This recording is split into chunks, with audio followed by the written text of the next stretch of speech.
Peter Eichmann's here with a fresh look at Need for Speed: The Run. Back at E3, we got our first look at the game's story and setup, which involves our hero Jack racing from San Francisco to New York for $25 million.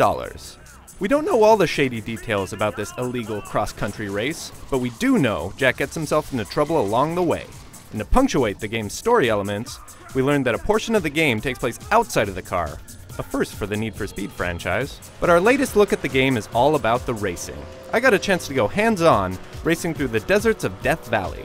As you can see, the game's not limited to the police cruisers of Chicago, but you'll also get some wheel time with nicer outings, like this Porsche 911 GT3 RS.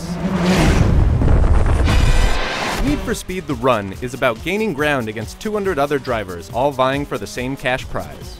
During the cross-country segments, Jack will work his way towards the top through a series of events, from sprints, one-on-one rival modes, and environmental challenges like escaping avalanches. In practice, the driving in Need for Speed: The Run feels even more like an arcade racer than Hot Pursuit. The car's back end has a lot of slip to it, but it isn't so loose that you'll feel out of control. It's fast, heavy on the drifting, and fun to careen through the game world with the turbo button mashed down. Even leaping off of jumps gives the player a negligible amount of control in the air. I'd call that unrealistic, but this is all coming after crashing the poor Porsche through wooden wagons while driving off-road, something frowned upon in the owner's manual. The Run is built using the Frostbite 2 engine, the same tech used in Battlefield 3.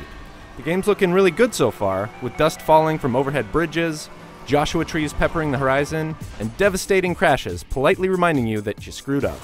Luckily, you can rewind your mistakes like we've seen in racing games from Forza to Dirt. Autolog is back for another Need for Speed outing, where you can compare times with friends and keep striving for better performances. While we've still only seen a glimpse of the full game, we have learned a few key points of what we can expect. The Run features over 300 kilometers of road, more than twice that of any other Need for Speed game. Jack's out-of-the-car quick-time event sections make up less than 10% of the total game. It is still a racing game after all. For more on Need for Speed: The Run, check out IGN.com.